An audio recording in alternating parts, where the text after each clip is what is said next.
Hey guys, tonight we find ourselves stepping into a marble-lined chamber in the heart of the Roman Empire. The oil lamps glow faintly, their smoke curling towards ceilings painted with myths of gods and heroes. Outside the palace walls, soldiers clank in armour. Merchants haggle in the forum, and somewhere a cook is burning fish sauce so badly you could smell it across the street. But here inside the Emperor's private room there is only silence, and in that silence lies a body. The Emperor, once the most powerful man in the known world, rests unnaturally still. His face is calm, his robes unruffled, and the bed on which he lies shows no sign of struggle. You might expect a pool of blood, or a shattered goblet, or even an enemy dagger sticking out from his ribs. Instead there is nothing. No bruise, no wound, not even the faintest scratch. And yes, you probably wouldn't survive long if you were the unlucky servant who stumbled upon this scene and had to explain it to the Praetorian Guard. So before you get comfortable, take a moment to like the video and subscribe, but only if you genuinely enjoy what I do here. And I'd love to know, where are you tuning in from tonight, and what time is it where you are? I always find it fascinating how one story can unfold across so many places at once. Now find yourself a cosy seat or a soft bed.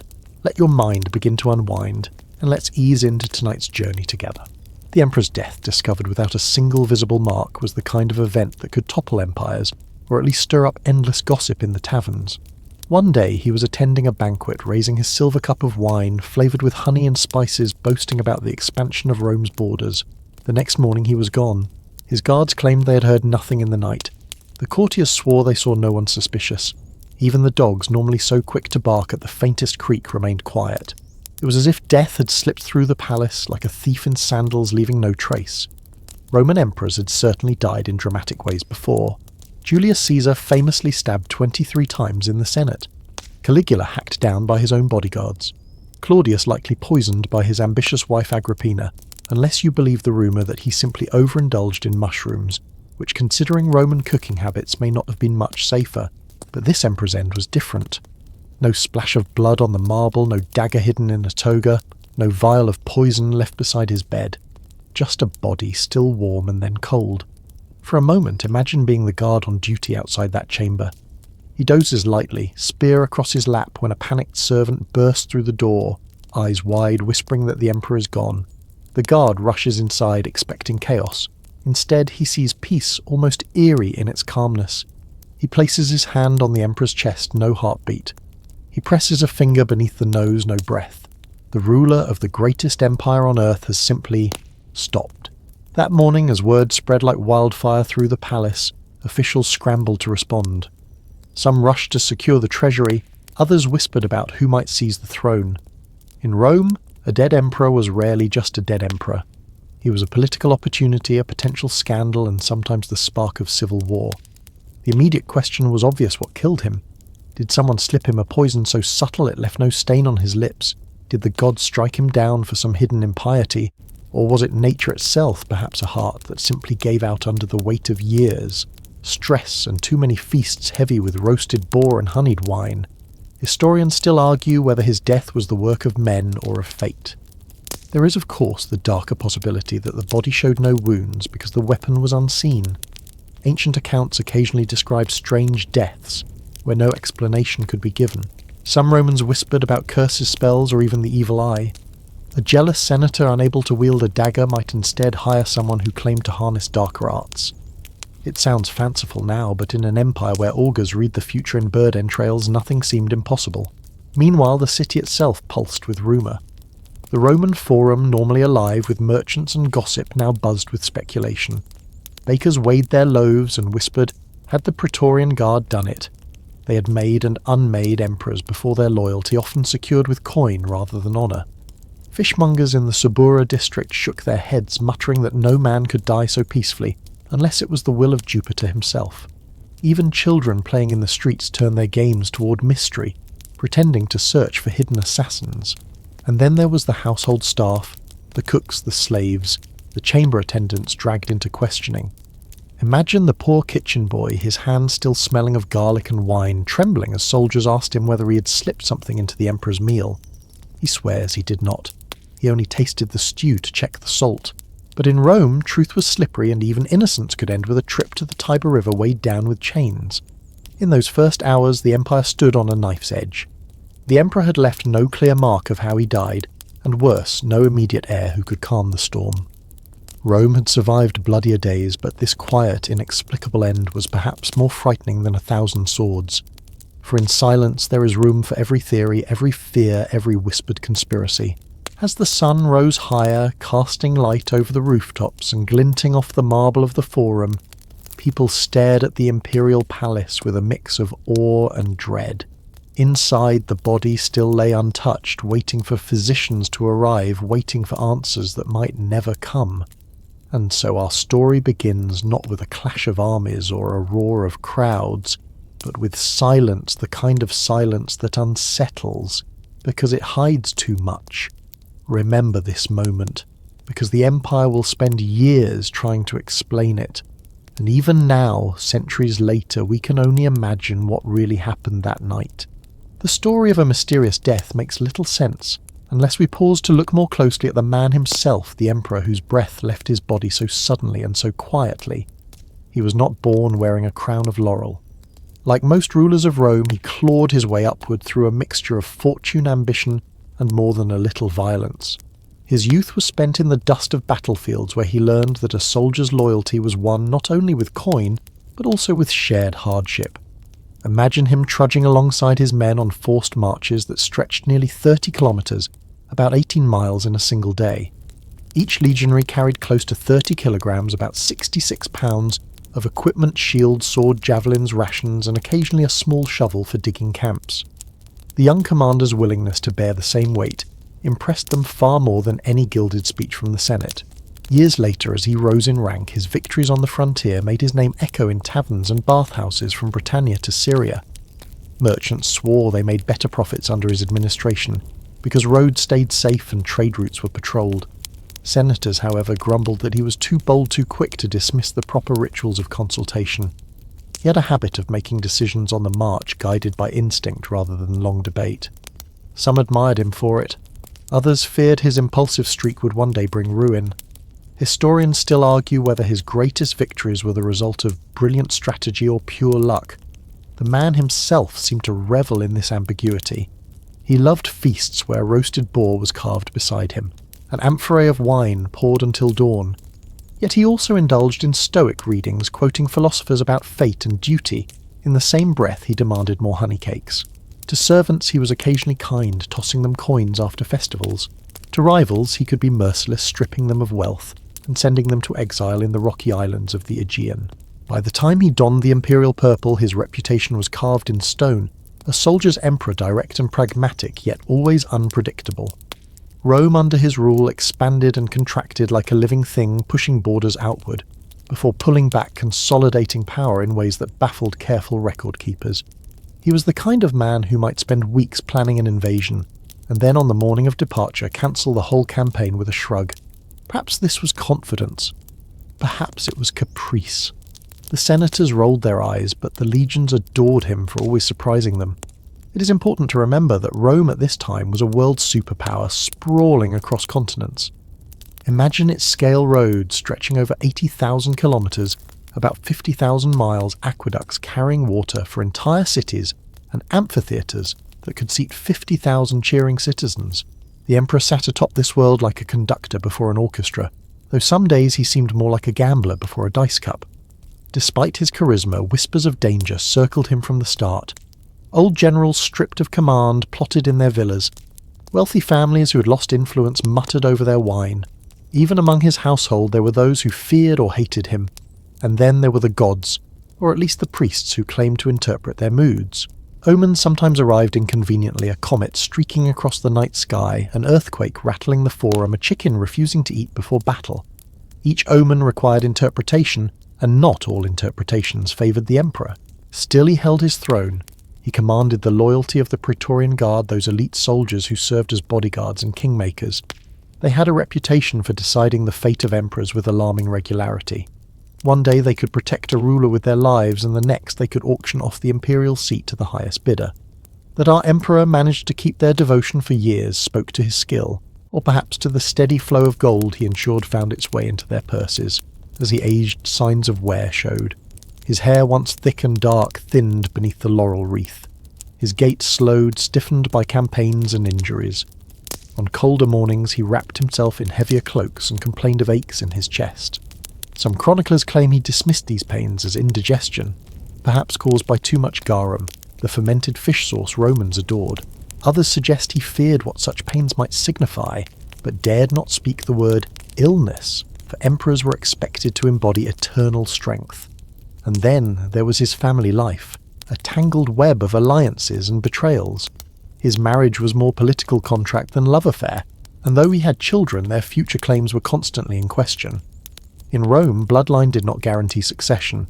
Adoption, assassination, and the whim of the army often mattered more. Thus, beneath the splendour of palace banquets and public triumphs, lay constant anxiety. Who would follow when he was gone? Perhaps he wondered about it himself in quiet moments. Perhaps he stared into the polished bronze mirrors of his chamber, seeing lines deepen across his face, and thought about the long parade of emperors before him, many of whom had met sudden violent ends.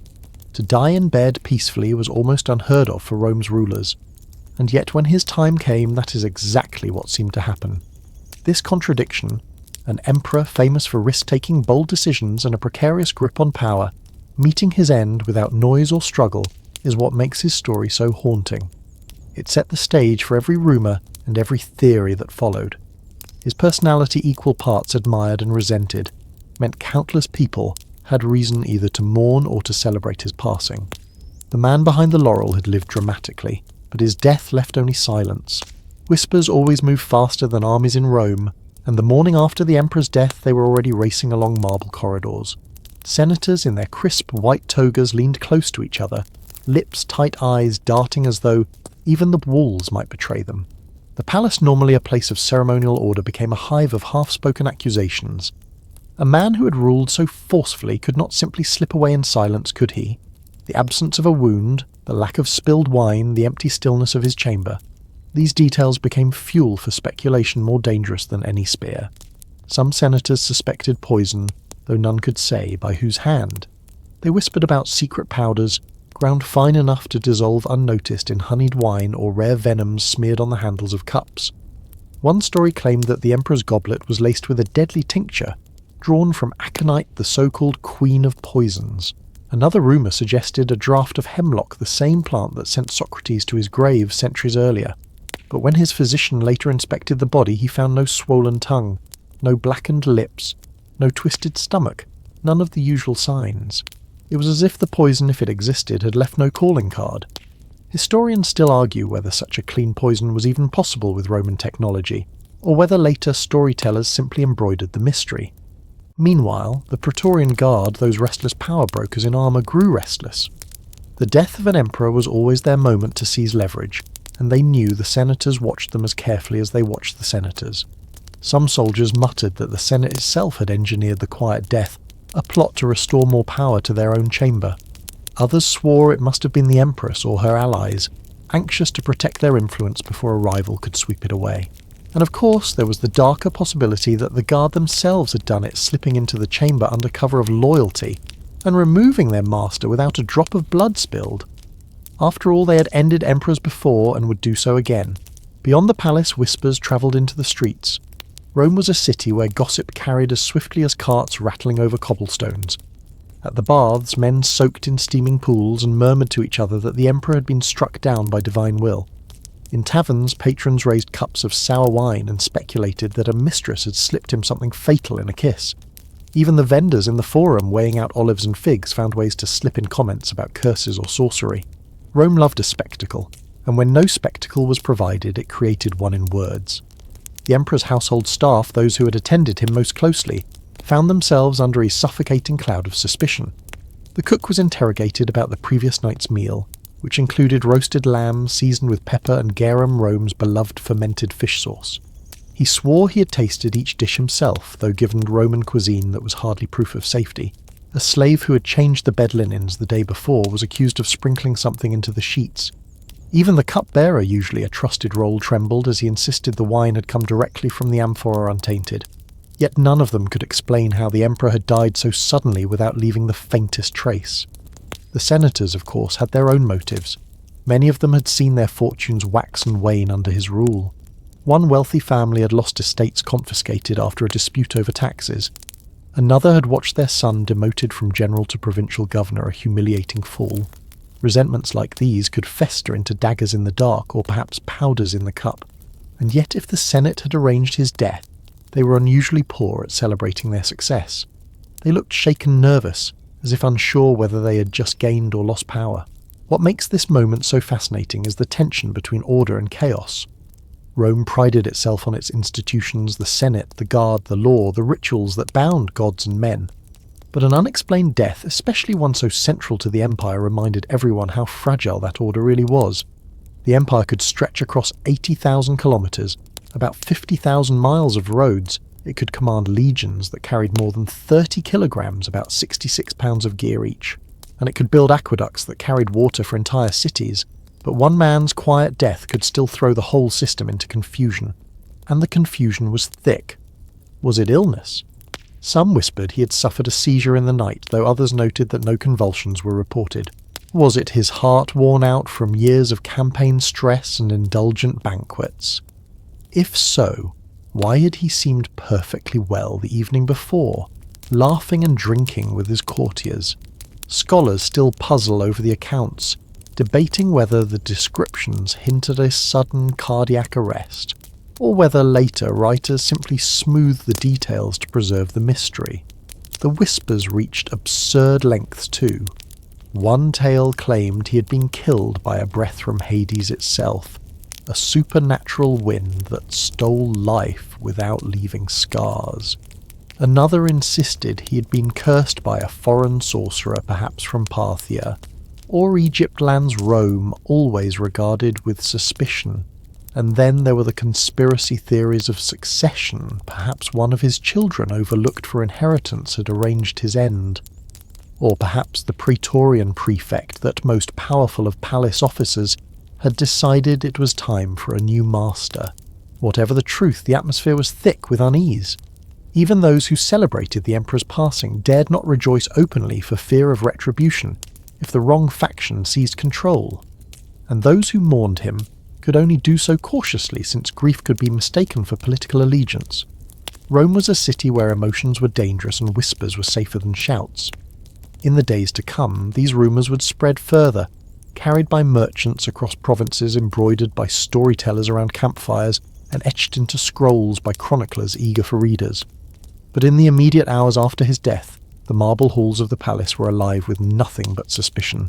The physician arrives near midday from his small villa beyond the Walls Road, dust still ghosting the hem of his cloak. He enters the imperial chamber with a leather satchel, bronze scalpels, probes tweezers, a small balance for powders, and dark jars of herbs tools that are part medicine, part theatre. People step aside with their shoulders tight. Even the guards quiet their armour, as if hushed metal could coax the secret to speak. He places 2 fingers beneath the emperor's jaw. No pulse. He lifts his hand to the lips to feel for breath and finds none. His movements are steady, but his mind is already cataloguing absences. The chest shows no desperate heaving. The stomach lies flat. The tongue is clean. Teeth are sound. If death has visited the emperor, it entered on soft sandals and left the marble unmarked. He inspects with patient care. The eyes are shut naturally, the lashes are smooth. Fingernails show no blue that might whisper asphyxiation. The skin, though pale, bears no tiny hemorrhages. The bedclothes remain smooth, unwrinkled, as if he has rolled into eternity without stirring the sheets. No ordinary passing, the physician murmurs quietly enough that the nearest guard can pretend not to hear. Servants bring a bronze basin of water warmed to about 40 degrees Celsius, about 104 degrees Fahrenheit. He tests the heat with his wrist, nods, and crushes a sprig of rosemary into the water, with a pinch of myrrh. The bowl holds roughly 2 litres, about 2 quarts enough to bathe the chest and arms. Warmth, he explains, should coax any hidden bruises to bloom. None appear. The air fills with clean resin, and a faint sweetness, as if order could be breathed into being. Hypotheses line up like petitioners, choking in sleep. He opens the mouth and peers into the throat. Clear. Seizure. There are no clamped jaws, no bitten tongue, no strained limbs. Stroke. The face is symmetrical, the eyes straight. Poison Rome knows poisons. Hemlock chills and weakens. Aconite burns like ice and sometimes foams the mouth. Arsenic brings violent vomiting. None of these signatures mark the body. Yet traders bring curious powders from distant markets, and the Empire collects mysteries almost as eagerly as it collects taxes. Historians still argue whether a truly clean toxin could have been known in his day, or whether later minds simply embroidered silence into menace. He reviews the meal from the night before, roasted lamb figs bread dotted with poppy seeds, and wine sweetened with boiled must. A cautious joke floats that nobody volunteers to taste test leftovers. The physician replies that he prefers his breakfast without litigation. Still, he examines the goblet under the lamp and inhales. If poison is present, it hides like a fox in tall grass. He turns to his wax tablet. He notes the hour of discovery, the position of limbs, the exact temperature of the washing water, the unchanged colour of lips and nails, and the ordinary smell of the lamps. Neutrality is armour. A wrong conclusion can condemn a man in a palace like this. Cry murder and anger one faction. Declare natural cause and anger another. He writes the safest line: the emperor expires in sleep. The cause is uncertain. It comforts no one, but it endangers no one either. The mainstream fact steadies his mind. When Julius Caesar falls, the physician Antistius examines the body and counts 23 wounds, even deciding which stab likely proves fatal. Romans record such things when they can. Yet human dissection remains rare, often taboo. Galen, the most celebrated physician of later centuries, learns more from animals than from people. An autopsy here would be as political as it would be medical, and politics is a scalpel that cuts both the patient and the hand that holds it. Attendants bring scented oil and fresh linen. 2 attendants raise the emperor's shoulders while the physician anoints the chest with measured care, about 40 milliliters, about 2 tablespoons plus 2 teaspoons each pass. Small numbers and steady motions feel like control. Linen glides over skin in long, quiet strokes. A guard shifts his armoured weight, roughly 15 kilograms, about 33 pounds of metal and leather, and remembers he would rather face a charging boar than answer for an inexplicable dawn. The physician permits one fringe thought he will not carve into the tablet. Romans sweeten wine with sapper, a syrup reduced in lead vessels. A lifetime of such sweetness might nudge a heart toward mischief. Another curious tidbit returns to him. Colleagues sometimes sniff breath, and when brave taste urine for sweetness to judge illness. He declines to turn tonight's mystery into a tasting flight. The guard does not pay for sommelier work. Light joke number 2 lands and 2 shoulders unclench by a finger's width. He orders the shutters opened a hand's span to air the chamber. Sunlight spills across tessellated floors bright as fresh coins. The emperor's expression does not change. The physician listens for a sign, a twitch, a late breath, but the body remains resolute in its quiet. If he intends to rise and announce this was only a test, he whispers now would be a lovely moment. That counts as a 3rd joke, soft enough not to tempt the gods. A nervous officer raises the idea of a pillow. The physician gestures toward the immaculate linens and the undisturbed folds and lets the thought fall away. Another wonders about a vapour, a lamp gone wrong, a wall exhaling some noxious breath. The physician lifts a wick, smells only ordinary oil, and sets it down with the caution of a man who knows that sometimes a lamp is just a lamp, and sometimes it is a career hazard. He closes his satchel, looks once more at the stillness, and sets rules meant to feel like safety. The room will remain as it is. No one will move the body without his order. One guard will stand at the door, another will watch the corridor. The kitchen will send a list of ingredients and measures weight in grams and in ounces for those who count differently, volume in milliliters and in cups, not because arithmetic solves a death, but because checklists soothe a palace that wants answers more than it wants patience. The physician considers the emperor's recent complaints sharp tightness after meals fleeting and inconvenient. Sudden death without a mark may be only the simple cruelty of the heart. Perhaps a vessel narrows a valve, stiffens a rhythm falters. Yet the narrative life of Rome resists such unromantic closure. The capital prefers a wicked hand to a weary muscle. Historians still argue whether those complaints hint at cardiac arrest, or whether later storytellers retrofitted symptoms to nurture a legend that travels farther than truth. He leaves the chamber and whispers close over the doorway as water closes over a dropped stone. The physician cannot sell certainty. He can only offer cleanliness, calm process, and the smallest balm of measured language. The Empire will do the rest, turn a quiet death into a thunderous story, passing it from tongue to scroll to centuries. For now, the room smells of rosemary and warm water, and the greatest riddle in Rome lies on a bed that does not look like a battlefield, which is exactly what makes it so unnerving. Enemies in Rome rarely carried daggers openly. Most wore them in smiles, in subtle nods, in calculated silences that lasted just long enough to remind a rival he was never safe. The emperor whose death left no wound had gathered enemies as easily as laurel leaves gather morning dew. Some he made deliberately stripping generals of commands, humiliating senators in public, or confiscating estates that once funded private armies. Others he earned simply by sitting where so many wished to sit on the throne of the world's largest empire.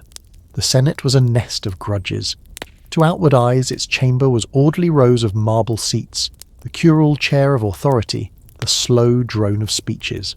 But beneath the surface, ambition swirled. Older senators remembered when their chamber held real power before emperors reduced them to advisors more ornamental than effective. Each decree signed without their input, each military campaign launched without their blessing was a fresh cut to old pride. It is no wonder that many watched the emperor with clenched jaws, waiting for the moment fortune abandoned him.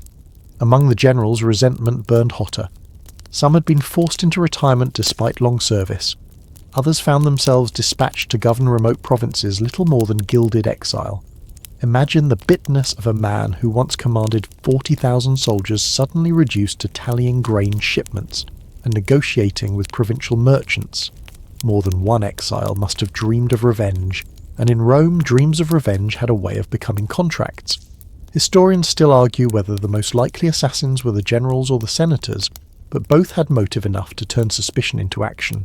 The Praetorian Guard remained the most obvious suspects. Their loyalty was famously fickle, measured in denarii and opportunities. They had elevated emperors to the throne before, and they had cut them down when it suited their interests. An emperor too frugal, too strict, or too careless in sharing spoils quickly discovered that armoured protectors could become armoured executioners. Their spears could be held upright in defence or lowered in the dead of night. Yet in this case, no blade was lowered, no noise raised, no blood spilled.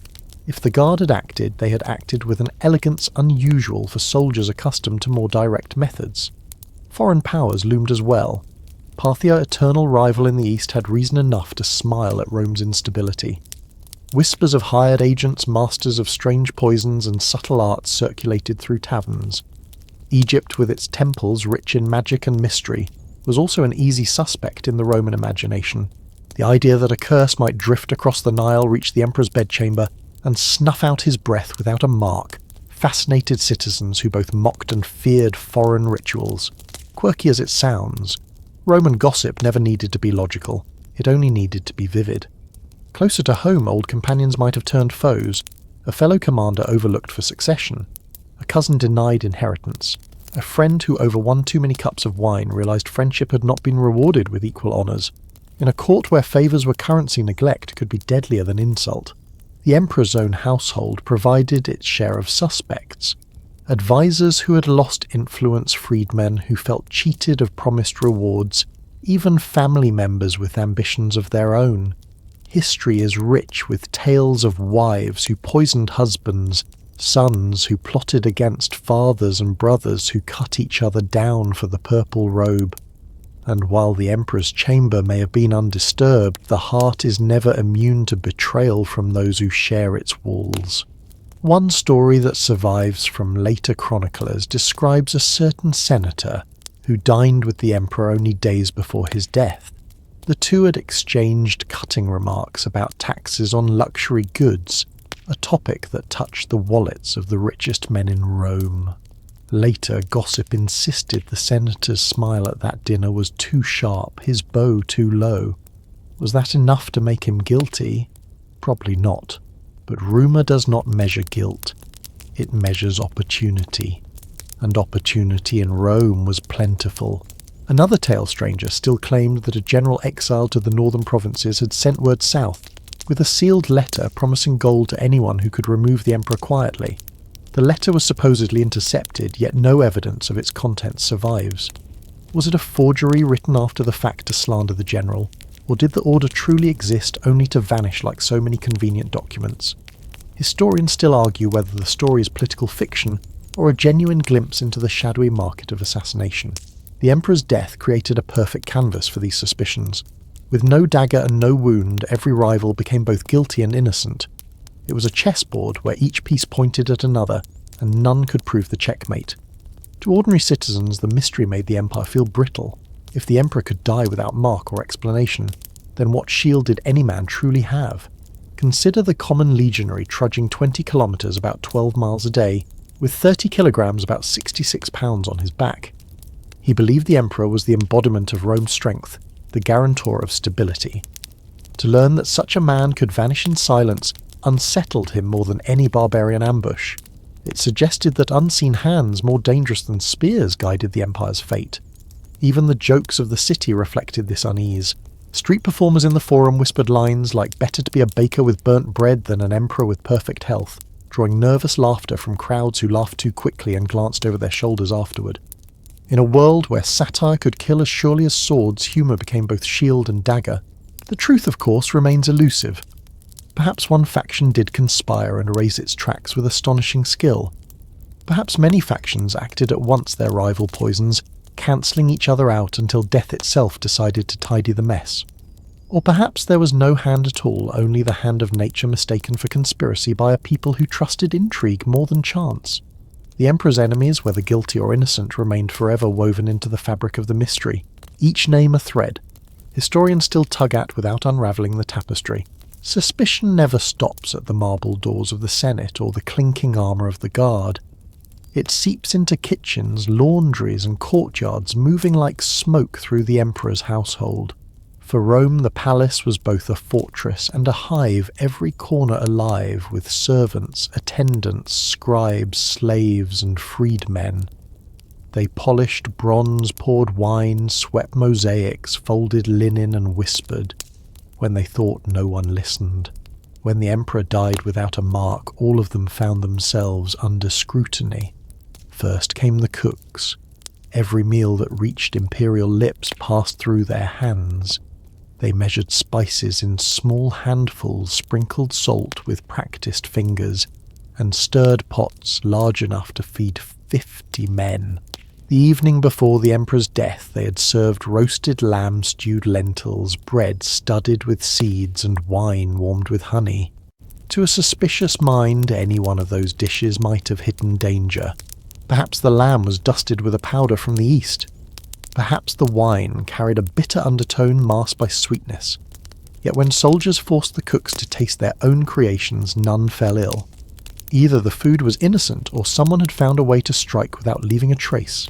Next were the cupbearers, whose task was both honourable and dangerous. In Rome, to hand the Emperor his wine was to hold his life in your palm. Some cupbearers were slaves trained since youth to serve without error. Others were freedmen elevated by trust. Each was questioned, sternly reminded that even a whisper of guilt could see them dragged to the Tiber River, with chains at their ankles. They swore the amphora had been sealed, the cups rinsed clean, the wine untouched. Still suspicion clung to them like dust on sandals. The chamber attendants fared no better. These were the men and women who changed linens, lit lamps, adjusted cushions and closed shutters when the Emperor retired. If someone had slipped poison into the bedclothes, they would be the natural culprits. Soldiers poured through their quarters, shaking out blankets, searching for powders, vials, or suspicious herbs. They found nothing beyond the ordinary clutter of service combs, sandals, scraps of cloth. Yet absence of evidence rarely cleared a servant in Rome. Too many had been condemned before for crimes they could not possibly have committed. Historians still argue whether the household was truly innocent, or whether palace staff provided the easiest scapegoats. Some sources claim a chamber slave confessed under torture, muttering about powders sprinkled in wine. Others dismissed the story as invention, a confession wrung from agony and useless as evidence. What is certain is that fear stalked every corner of the household in those days. To serve an emperor was to walk a narrow road one day, enjoying proximity to power, the next trembling under accusations of betrayal. Even the empress and imperial family came under a cloud of suspicion. Rome knew too many stories of ambitious wives who had hastened their husbands' ends. Agrippina the Younger accused of poisoning Claudius with mushrooms. Livia whispered to have nudged Augustus toward eternity, with figs brushed in venom. When the emperor died so quietly, eyes turned toward his consort. Did she wish to place a son, or even herself, in a position of greater influence? Was her grief genuine, or was it performance refined through years of political theatre? Scholars still debate her role, weighing fragments of rumour against the silence of proof. And what of the freedmen, those peculiar figures who began as slaves but rose through loyalty and skill to hold offices of real authority? Many emperors relied on such men, trusting them more than fickle senators. A freedman's secretary who controlled correspondence or a steward who oversaw finances might wield power greater than generals. With power came jealousy, and with jealousy came suspicion. If the emperor had favoured one freedman too heavily, others may have sought to balance the scales in deadly fashion. Ordinary Romans relished these tales. In taverns they joked that the emperor had been undone not by swords but by soup. In markets they muttered that the deadliest dagger was not steel but a wife's smile. Children even turned the suspicion into games, pretending to search one another for invisible poisons. Humour, though, was only a thin crust over real fear. The palace felt like a stage play where every character had a motive and the audience could not decide who was guilty. The physician's report vague, as it was only sharpened suspicion. Without proof of natural causes, people filled the void with their own theories. A cook might have sprinkled a foreign spice too liberally. A slave might have misjudged a draught of medicine. A guard might have accepted a bribe to look away. Each explanation seemed plausible, until examined too closely, at which point it collapsed into uncertainty. But uncertainty was precisely what made the rumours thrive. To grasp the scale of the paranoia, consider the numbers. A single imperial household might contain hundreds of slaves and attendants. Some estimates suggest that emperors kept as many as 1,000 servants within the palace walls. That is 1,000 pairs of hands preparing meals, cleaning rooms, arranging robes, carrying messages, 1,000 opportunities for mischief or mistake. To accuse any one of them was easy. To prove guilt was nearly impossible. The household was both the emperor's comfort and his greatest vulnerability. He could march with soldiers carrying 30 kilograms, about 66 pounds of equipment across mountains, but he relied on a servant to bring his morning water, measured in a small clay jug of half a litre, about 2 cups. He could direct legions across 800 kilometres, about 500 miles of territory, yet he trusted a single hand to arrange his cushions before sleep. In that contrast lay the sharpest edge of imperial life-supreme power, balanced on the smallest of tasks. By the end of the week, the household was divided between those still trusted and those dismissed in disgrace. Some were sent away, others quietly executed their guilt, assumed rather than proven. Yet the mystery lingered untouched. If one of them had struck, they had done so with a subtlety beyond expectation. If not, then the true hand lay elsewhere, laughing in shadows while servants bore the punishment. Thus, suspicion of the household became one more thread in the tangled knot. The cooks, the cupbearers, the attendants, the freedmen, the family, all were guilty in rumour, innocent in evidence. Rome loved nothing more than a story with too many suspects, for it kept tongues wagging and scrolls filled. The emperor's death became not only a tragedy, but also a stage on which every member of his household played the role of suspect, whether they wished it or not. In Rome, mystery never belongs solely to politics. When an emperor dies without a wound, citizens turn their eyes upward because the sky is a kind of ledger, and the gods are rumoured to be very strict accountants. Priests of Jupiter claim that divine judgment has moved augurs lift wands to read the flight of crows, and people who normally worry about bread prices spend the morning discussing thunder. It is astonishing how quickly the empire can convert uncertainty into incense. The air around the capital and hill thickens with smoke that drifts in patient ribbons, as though the city is trying to send a letter to heaven and hoping for a quick reply. Temples swell with worshippers. At Jupiter's great shrine, men and women lay garlands and whisper that the king of gods must have stretched out a hand in the night. At the round temple of Vesta, priestesses tend the sacred flame with unusual intensity. No one wants a flicker to be mistaken for celestial disappointment. Aides carry amphorae of wine to the altars, decanting careful measures, 2 litres about 2 quarts. Here, 3 litres about 3 quarts there, because quantities feel like control. A procession forms that trails nearly 1 kilometre, about 6/10 of a mile down the slope, and the soft beat of sandals on stone sounds like the city's own pulse steadying itself. Rumours of omens multiply because omens require no permits. A raven is said to perch too long on the rostrum, as if waiting to deliver a speech of its own. Someone swears lightning struck a fig tree near the forum at dawn, and a vegetable seller reports that her best ox weighed close to 500 kilograms, about 1,100 pounds before sacrifice. Surely, she says, the gods prefer generous portions. Priests of the haruspices open animals and study livers, an old practice so mainstream that even sceptical senators nod solemnly. A blemish here, a line there, and the story writes itself. Historians still argue whether these prodigy lists record genuine mass belief or were polished after the fact to make the heavens agree with politics. Not all piety flows in one direction.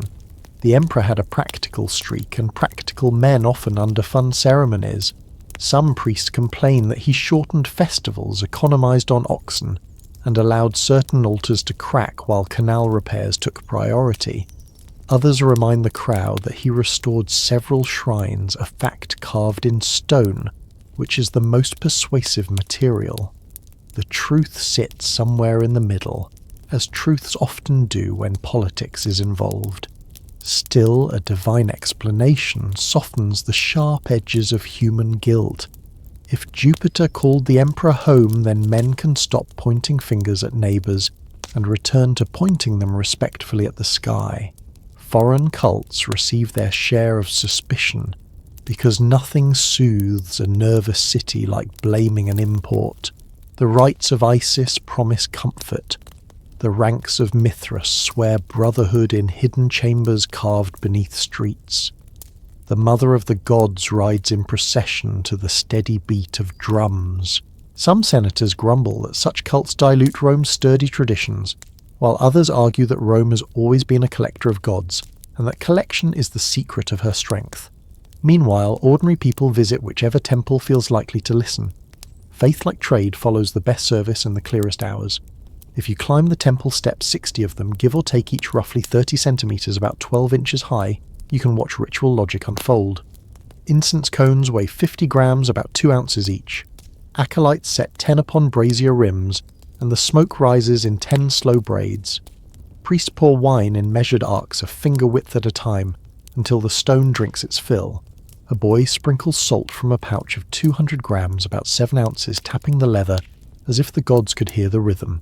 To a tired city, these numbers feel like handles on the ungraspable. If grief can be counted, it can be endured. At night, the city tells stranger stories because nighttime has always been kind to imagination. One tale insists that sacred chickens refused to eat before a recent campaign, and the emperor joked that if they would not dine, he would. Another whispers that he once quipped during a sacrifice that Jupiter must be weary of smoke words that if gods are thin-skinned might age poorly. Rome has a long memory for irreverent jokes. Fortunately, it also has a long supply of them. Light joke number 1: if divine wrath were itemised like taxes, citizens would finally read the ledger. People close shutters, say guarded prayers, and slide bolts with a click that pretends to be safety. The Vestal Virgins glow in story and in lamplight. Everyone knows their mainstream duty keep the flame alive so that Rome's luck does not grow cold. When the emperor dies, they lengthen their vigils. A fringe tidbit whispered behind hands claims an exceptionally bright flare in the hearth. The night before the death evidence say some that the flame knew before the city did. Others smirk that a bit of extra oil will make any hearth prophecy. The capital has room for both wonder and practicality. It has after all perfected the art of selling prayers and renting skepticism. Processions creep through neighbourhoods with careful pace, roughly 3 to 4 kilometres per hour, about 2 to 2.5 miles per hour, so even the elderly can join, leaning on sticks that tick softly against stone. They carry small lamps filled with 100 millilitres, about 3.5 fluid ounces of oil, enough to burn for the length of the hymn. Children count steps and lose track and start again, a charming chaos that not even stern priests can tidy. Somewhere a flute squeaks, somewhere a drum is a fraction late, somewhere a dog is deeply unimpressed. Like joke number 2, the dog, a committed stoic, accepts fate and refuses applause. Doubt, of course, walks beside devotion. Skeptical citizens mutter that priests are very good at discovering omens that increase offerings. The temple treasurer politely notes that divine favour like marble requires maintenance. Donations clink into bronze chests with the steady sound of reassurance. A passerby observes that this is an early subscription model with excellent incense benefits. Light joke number 3. Premium tier promises faster prayer processing, terms apply. Results not guaranteed.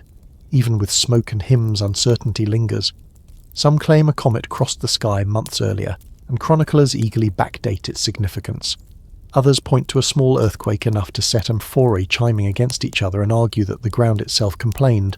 Scholars looking over the patchwork centuries later try to separate record from embroidery, and end up with both threads in their hands. Historians still argue whether the empire truly believed it was punished by gods, or whether gods were the most convenient language for anxieties no one could name in daylight, and so religion becomes both balm and blade. To call the death divine is to remove knives from mortal hands. To deny the gods is to risk offending the only audience that never votes and never abdicates. The priests continue their measured routines, pouring wine and reading livers. Citizens continue their measured routines, buying bread, telling stories and glancing up just in case the sky decides to comment again. By midnight, the smoke thins the lamp's gutter, and Rome settles into that soft breathing the city manages when it wants to believe it is safe. Whether heaven judged, or men conspired, or nature simply closed a door without a sound, no one can say. The line between the altar and the rumour is thin, and tonight the city walks it like a tightrope, steady as a procession step after careful step. In an empire that wrote endlessly, it was inevitable that the emperor's mysterious death would migrate from whispered suspicion to parchment. Scribes, chroniclers, and amateur gossip merchants each rushed to record what had happened, or rather what they believed had happened. Within days, scrolls circulated across Rome, their wax seals broken in markets, their lines read aloud in taverns, their rumours carried by sailors to distant harbours. The official reports were thin and cautious, but the unofficial stories multiplied like ivy on a temple wall. One senator's clerk claimed the emperor had been poisoned at a banquet, the culprit, a jealous noble who slipped venom into honeyed wine. Another account, copied hurriedly by a scribe near the forum, insisted the death was the work of a household slave bribed with 20 silver denarii, about 75 United States dollars in today's metal value. Still another scroll told of divine intervention, a bright light seen over the palace at midnight, a silent flash that left no mark but stole a life.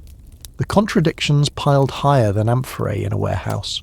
One chronicler swore the emperor died in his sleep after a hearty meal of roast boar. Another claimed he collapsed in the middle of a council meeting, falling to the floor as senators leapt to their feet. Yet another wrote that he was found seated upright in bed, eyes open as though waiting for an unseen guest. Historians still argue whether these contradictions reflect genuine confusion, deliberate disinformation, or the timeless Roman love of a dramatic story. Rome was a city addicted to writing as much as to speaking. Graffiti appeared on walls within days, crude sketches of a laurel crown toppled from a faceless head, captions muttering about fate and poison. Pamphlets circulated in secret accusing everyone from the empress to the praetorian prefect. Children copied tales they overheard, scratching them on wax tablets, as practice ensuring that the mystery was etched into memory even before it reached marble inscription. Official scribes tried to impose order. Records filed in the imperial archive were written in careful neutral prose. The emperor expired during the night. The cause is unknown. But even these dry lines travelled poorly. By the time they reached provinces, couriers often added embellishments to make their reports more interesting. A rider stopping for wine might tell villagers that the emperor was struck by lightning indoors, or that he was suffocated by a jealous rival. Thus rumour became record, and record became rumour again. One quirky tidbit survives in a papyrus fragment from Egypt. It claims the emperor's death was foretold by the ibis birds near the Nile, which abandoned their nesting sites en masse on the very night he died. Whether coincidence or invention, such a detail shows how far the story spread, and how eagerly people wove their own landscapes into the emperor's fate.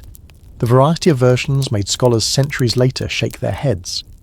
Tacitus, Suetonius, Cassius Dio each preserved fragments, none entirely consistent.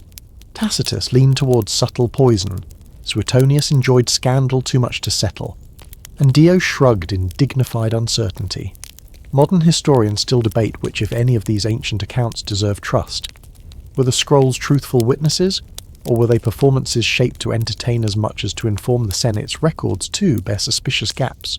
Pages appear missing as if carefully excised. Some suggest clerks destroyed inconvenient reports. Others believe later emperors sanitized history to protect reputations. The scrolls themselves became battlegrounds, words wielded like daggers, each version slicing away rivals and carving blame elsewhere. In a world where literacy was limited, the written word carried enormous weight. To accuse someone in a scroll was to place suspicion in marble rather than whisper. Citizens, however, cared less for accuracy than for drama. A good story could travel farther than a legion marching 30 kilometers about 18 miles in a day. Market sellers recited lurid accounts as they measured olives by the pound, about 450 grams, while bathhouse attendants entertained clients with increasingly wild explanations. One tale claimed a ghost from Germania had walked into the chamber and taken the emperor's breath. Another insisted an exotic fruit sent as a gift from the east carried poison beneath its skin. Each telling grew more elaborate, like wine diluted with too much water, until no one remembered the original taste. The scrolls of rumour did more than entertain. They shaped politics. If one text blamed the Senate, another quickly emerged blaming the Guard. If one hinted at divine punishment, another swore it was human treachery. Factions used these contradictions as weapons, citing whichever version suited their argument. A senator accused of complicity might wave a scroll proving divine wrath instead. A general under suspicion might quote a version blaming household slaves. Truth bent beneath the weight of ink. And yet for all their contradictions, these scrolls ensured the emperor's death would never be forgotten. Had he simply died with clear evidence of illness, he might have slipped quietly into history. But because no one could agree, the mystery lived on, preserved not in marble busts, but in ink-stained fragments. Each retelling, each copy, each exaggeration added another layer to the legend. Like joke number 1, scroll merchants must have profited more from the emperor's death than from his tax reforms. Like joke number 2, in a city with so many scribes, it is remarkable how few seemed interested in accuracy. Like joke number 3, perhaps the emperor died simply from reading too many of his own contradictory obituaries. Historians still argue whether the contradictions in these records represent political manipulation or simply human fascination with drama. Either way, the scrolls of rumour did their work. They ensured that the emperor's passing became not just an event, but a puzzle, a story retold across provinces, across centuries, and eventually across the quiet rooms where we sit tonight, still puzzling over a death without a mark. Centuries passed, and the emperor's silent death kept its grip on historians. Ancient chroniclers had laid down their scrolls full of contradictions, and the empire itself had faded into ruins of stone. Yet the puzzle endured, luring modern scholars armed not with omens and auguries, but with archaeology, medicine, and a taste for mystery. The absence of wounds remained the hook. How could a man so powerful, so observed, leave the world without a single visible clue? The first line of inquiry lay in natural illness. Modern cardiologists speculate that the emperor may have suffered sudden cardiac arrest. His reported chest pains in earlier weeks could align with heart disease, a silent killer as deadly in Rome as today. Imagine the emperor, after feasting on rich lamb and honeyed wine, drifting into sleep while arteries tightened invisibly.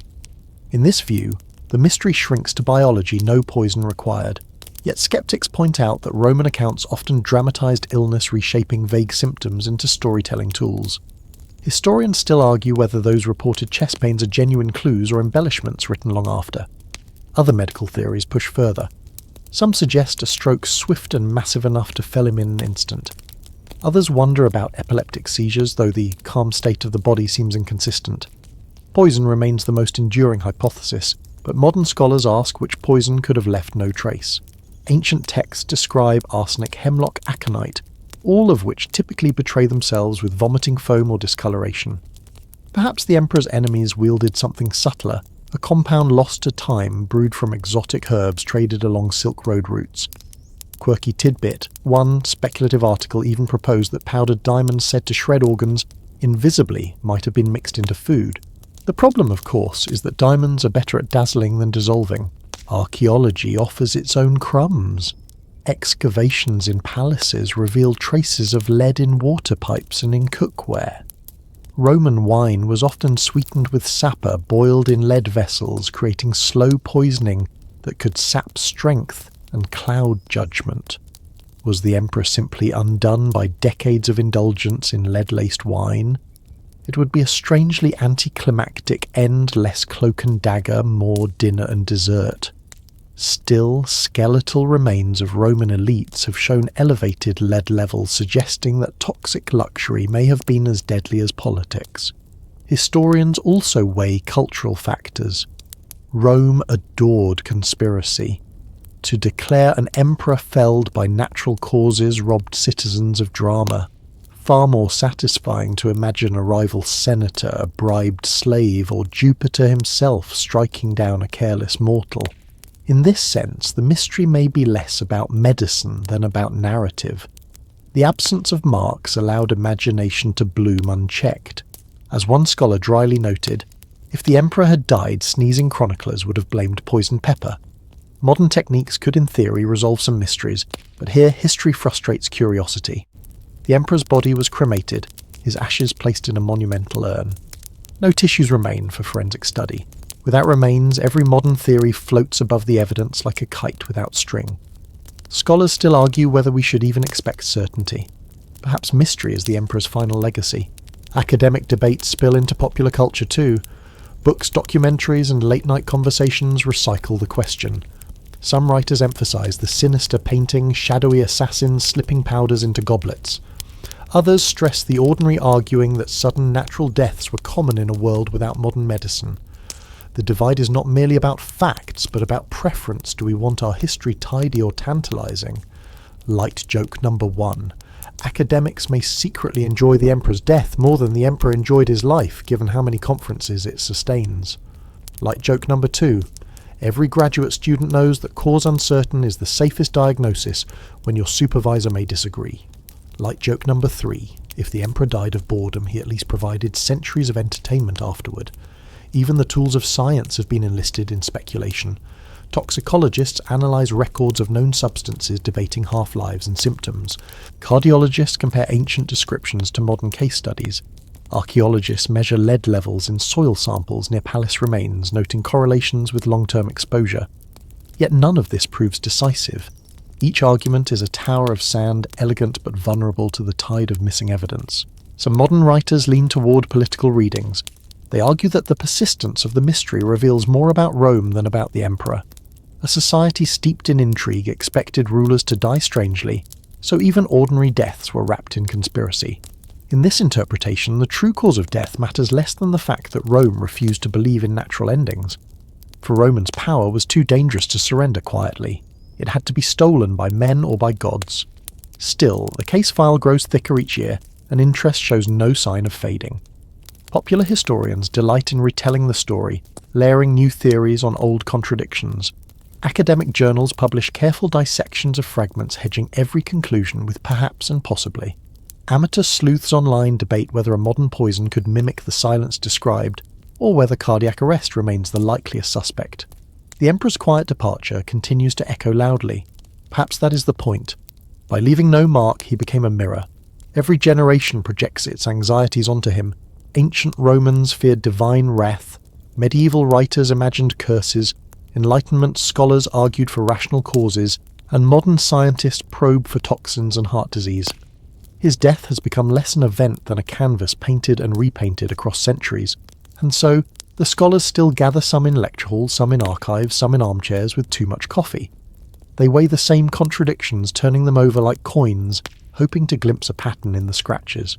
And though they may never agree, their persistence ensures that the emperor who died without a mark remains forever alive in debate and story, and in the restless human refusal to let mysteries lie. The emperor's shadow lingered long after his body was gone. His sudden markless death refused to fade, weaving itself into the myths and legends of Rome, like gold threads in a fraying tapestry. Official statues were raised, coins were minted, and prayers were offered for his soul, yet none of these acts erased the whispering question, how had he truly died? With every year, the absence of an answer grew heavier than any tomb of stone. In the capital, storytellers found fertile ground. On street corners, men told tales of betrayal in the palace halls, their voices carrying over the noise of carts and the smell of baking bread. Children played games where one pretended to be the emperor, collapsing without warning, the others rushing to accuse each other of invisible poison. Even in distant provinces, merchants repeated the tale as they measured grain by the modius. About 8.5 litres, roughly 9 quarts, or weighed goods by the pound, about 450 grams, because everyday transactions flowed more easily when seasoned with gossip. The emperor's name became a shorthand for mysterious endings. A senator cut down by fever was said to have gone the emperor's way. A soldier felled by exhaustion on a long march of 25 kilometres, about 15 miles, under a 30-kilogram, about 66-pound pack, was whispered to have shared the emperor's fate. The mystery was portable. It travelled with legionaries, scribes and sailors alike, growing with every retelling. Legends embroidered him with supernatural colour. Some said he'd been taken by the gods, his body dissolved into ether. so that Olympus might claim him whole. Others believed a curse had crept from a foreign land, slipping into his chamber as quietly as smoke. Still others insisted he had staged his own death, vanishing to live in secret, free from the burden of rule. Rome, ever hungry for drama, preferred the extravagant to the ordinary, and the emperor's story obliged by leaving room for endless invention. Historians still argue whether these legends grew from fear or from fascination. Did the people need to believe their ruler was too important to die an ordinary death? Or did they simply enjoy a story too good to surrender to silence? What is certain is that the emperor's death without a mark ensured his immortality and memory. He had achieved what so many rulers desired, not eternal life, but eternal story. In later centuries, Christian writers reinterpreted the tale, casting it as evidence of divine justice or moral lesson. Medieval scribes copied fragments into their chronicles, sometimes confusing his fate with others, but always keeping the puzzle alive. Renaissance scholars debated the case with gusto, inserting it into long discourses on tyranny and virtue. Modern historians, as we have seen, still cannot resist weighing in. The emperor's shadow proved adaptable, reflecting whatever anxieties or desires each age carried. Quirky tidbits abound in these retellings. One Renaissance commentator swore the emperor died from melancholic vapours rising from his stomach, a theory charmingly vague. A 19th century pamphlet insisted it was arsenic, citing parallels with political murders of that time. Even in our own day, television specials dramatise the silent chamber, with flickering torches and suspicious glances milking suspense from a puzzle nearly 2,000 years old. The emperor would probably have been amused, though perhaps a little annoyed that his policies received less attention than his death. Light joke number 1, emperors dream of glorious monuments, but sometimes all it takes to live forever is a mysterious bedtime. Light joke number 2, perhaps the emperor's true legacy was inventing the world's longest-running murder mystery dinner without the dinner. Light joke number 3, if he could rise to hear all the theories, he might simply say, "I was tired." What's all the fuss? What lingers most is the sense of fragility. Rome built aqueducts spanning tens of kilometres, dozens of miles, amphitheatres seating 50,000 and armies that carried the weight of empire across continents. Yet all that grandeur rested on the heartbeat of one man. When that heartbeat stopped without explanation, the empire trembled. The shadow of uncertainty stretched across politics, religion, and rumour, reminding all that power, however vast, can vanish in silence. The emperor's death without a mark became a paradox, an ending that refused to end. His life closed quietly, yet his story opened noisily, expanding with every retelling. To this day, his shadow reaches across centuries, not in marble ruins or dusty coins, but in the simple persistence of a question no one can answer. That question keeps him alive far longer than any crown could have managed. The mystery of the emperor's silent passing has carried us far through marble halls, and whispered rumours through scrolls and omens and scholarly debates that still flicker like lamplight today. But now, as the night grows deeper, the tale itself softens. The voices of senators fade, the clatter of soldiers' sandals quiets, and even the priests lower their censers, until the last curls of smoke drift away on the still air. Imagine the city of Rome at rest. The markets have emptied their stalls, folded away. The Tiber flows dark and steady beneath stone bridges, its surface reflecting only the moon. A few lanterns glow in upper windows, but most households sleep their courtyards silent, except for the occasional bark of a restless dog. Even the grand palace, so full of suspicion and noise during the day, now lies hushed. Within those walls, the emperor's chamber is empty of life, yet filled with a calm that once eluded him in rule. The puzzle remains unsolved, but that is part of its gift. Sometimes the mind does not need certainty. Sometimes it needs a space where questions can breathe without being answered. Historians still argue, and they will continue, but tonight there is no need to choose between poison or heartache, between gods or men. Tonight the story itself is enough. So as you settle more deeply into your bed, let the marble corridors dissolve into shadow. Let the voices of rumour slip away like sand through an hourglass. Breathe slowly, evenly, as though you too are part of the eternal city finding its rest. Whatever mysteries linger, they can wait until morning, and until then may your dreams be calm, your mind at ease, and your sleep as soft as Rome beneath the stars.